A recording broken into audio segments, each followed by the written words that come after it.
Hello दोस्तों, आशा करता हूँ कि आप लोग अच्छे होंगे। तो जो आज का हमारा टॉपिक है वो है विभाज्यता की जांच, या जिसे हम कह सकते हैं डिविजिबिलिटी चेक। मतलब मतलब ये कि कौन सी संख्या किस संख्या से विभाजित हो जाएगी। अर्थात अगर हम इसको दूसरे शब्दों में कहें तो कब कोई भी संख्या किसी दूसरी संख्या से कब विभाज्य होती है। मान लीजिए हमें सवाल मिला कि चेक कीजिए कि 6 2 से विभाज्य है या नहीं। तो हम करेंगे क्या? अगर ये कह रहा है 6 2 से विभाज्य है कि नहीं, तो हम 2 से 6 को क्या करेंगे? विभाजित करेंगे, जिसे हम कहते हैं भाग करना। तो देखिएगा, 2 दिया 6 0। तो साथियों, यहाँ पर जो हमारा शेषफल है क्या है? शेषफल। शेषफल अगर शून्य आ जाए तो इसका मतलब क्या है कि 6 2 से पूरी तरह से क्या है? विभाज्य है। अगर किसी कंडीशन में ऐसा हो कि शेषफल हमारा जीरो ना आए, शेषफल हमारा जीरो ना आए, तो हम उस कंडीशन में कहेंगे कि जो दी गई संख्या है यहाँ पर जो भी भाजक होगा उस भाजक से वो संख्या पूरी तरह से विभाज्य नहीं है या पूरी तरह से विभाजित नहीं है। तो साथियों, हम अगर ये इस टॉपिक पर विचार करने वाले हैं या चर्चा करने वाले हैं तो आखिर क्यों? सवाल ये उठता है कि आखिर क्यों। तो चलिए इसके बारे में बात करते हैं थोड़ा सा। जैसे हम कभी भी गुणनखंड, जब कभी भी गुणनखंड या फैक्टराइजेशन करते हैं तो हमें इस समस्या को फेस करना पड़ता है।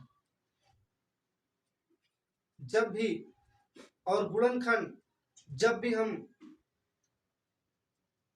स्क्वायर रूट या वर्गमूल निकालते हैं या घनमूल निकालते हैं, जिसे हम क्यूब रूट कहते हैं, या जब भी हम लासा और मासा निकालते हैं, वहां पर हमें गुणनखंड करना पड़ता है। और जब गुणनखंड करते हैं तो उसी में हमें इस समस्या को भी फेस करना पड़ता है, इस प्रॉब्लम को भी फेस करना पड़ता है कि कौन सी संख्या किस संख्या से विभाजित है या नहीं।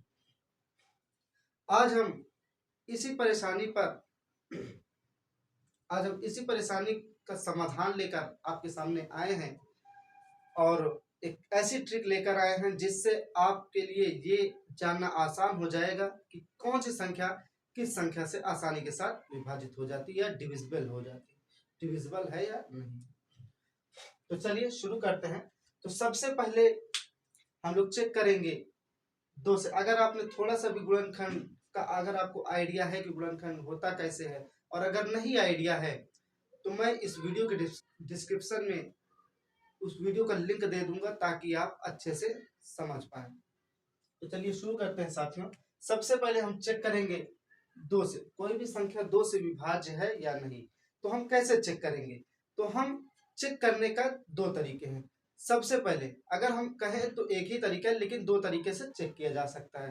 पहला नंबर, अगर कोई भी ऐसी संख्या है,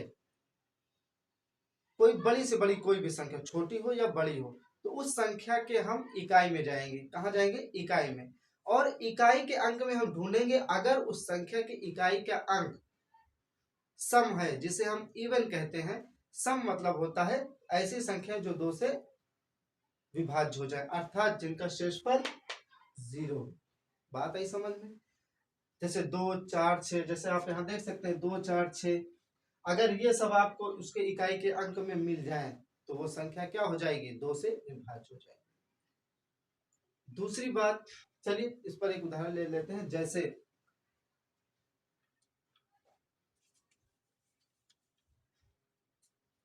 मान लीजिए हमने लिया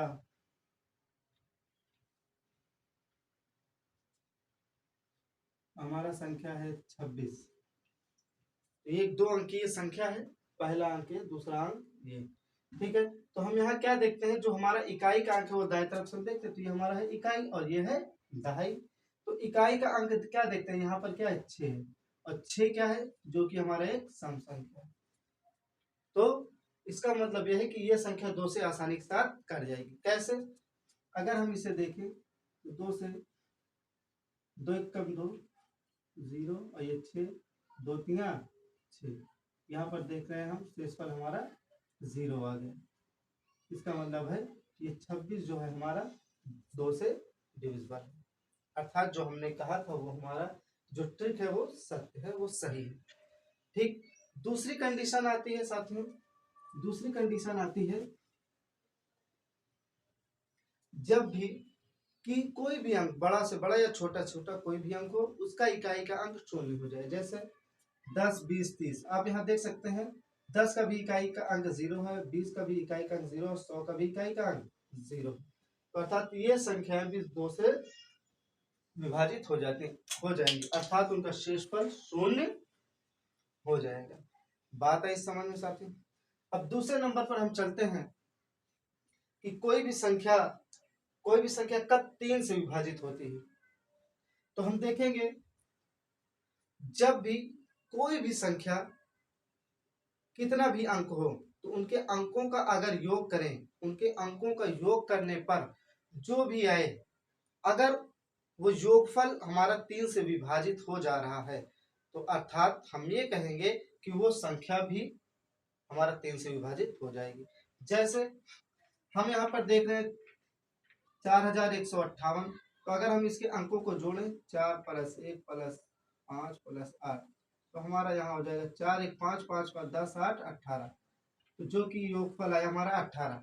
और हम देख सकते हैं कि 3 6 18, या हम 3 से 18 को विभाजित करेंगे तो 3 6 18 अर्थात शेषफल हमारा शून्य आ जाएगा, अर्थात हम ये कहेंगे कि 18 हमारा 3 से विभाज्य है। बात आई समझ में, यानी विभाजित है। क्लियर।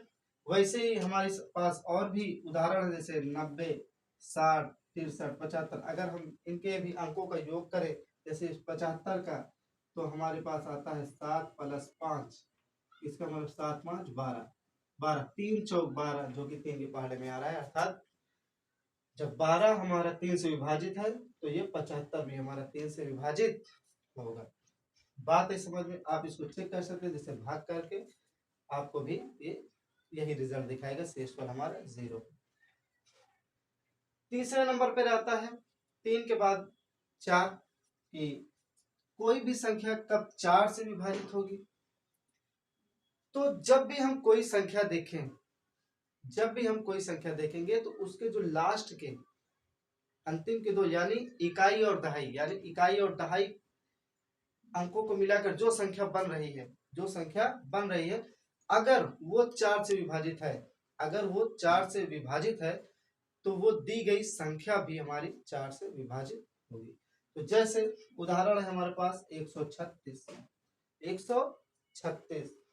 यहाँ पे देखेंगे कि इकाई और दहाई को मिलकर क्या बना है, 36 बन रहा है। तो अगर हम 36 को 4 से विभाजित करें तो 4 9 36, शेषफल हमारा 0 आया, अर्थात 36 हमारा क्या है, 4 से विभाजित।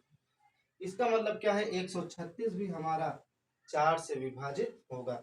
जैसे 4 से हम 136 को विभाजित करें तो 4 तिया 12, 3 से 2 गया 1, 1 से 1 0 है 16, 4 चौक 16।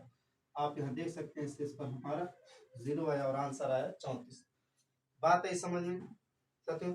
तो अगर हमें कोई भी संख्या मिले और पूछे कि ये 4 से विभाज्य है या नहीं, विभाजित है या नहीं, तो हम क्या करेंगे, जो उस संख्या का अंतिम का अंक होगा, अंतिम अंक मतलब इकाई और दहाई को मिलाकर जो भी संख्या बनेगी, अगर वो संख्या 4 से विभाजित हो जाए तो हम कहेंगे कि वो दी गई संख्या भी हमारी 4 से विभाजित है। जैसे उदाहरण है 136 196 272। ठीक है साथियों, इसके